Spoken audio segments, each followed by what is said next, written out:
So the darbuka is a small, kind of almost hourglass, goblet-shaped metallic drum in our case.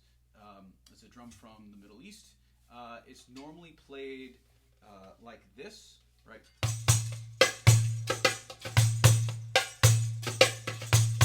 But we're going to play it like a small djembe. So we're just going to put it between the legs.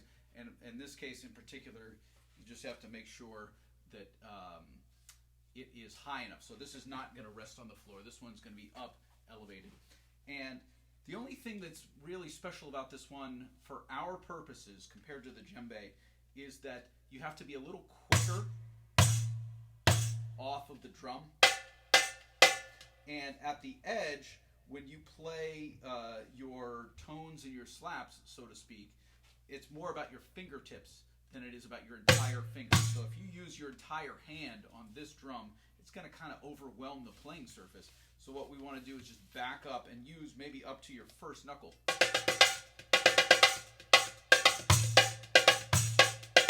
if you notice how far in I'm playing there, as opposed to on a djembe where I'd be playing that far in, right? So it's proportionate to the diameter of the drum, right? And you can see in comparison, this is much smaller. This is maybe about 2/3 the size, or even less the size of that, right? So now this drum happens to have a tambourine inside of it. It's on purpose.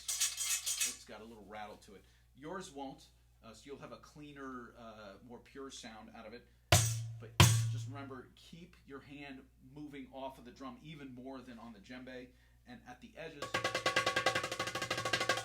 it's fingertips, and then your slap and your tone aren't quite as differentiated on this drum because of the techniques we're using, just to make sure that everybody's coming from the same place. I don't want it to get too varied, but for the stuff that we do in the spring, it's helpful to have a different type of sound rather than just djembes. Djembes are great for the fall, and then we get more variety in the spring.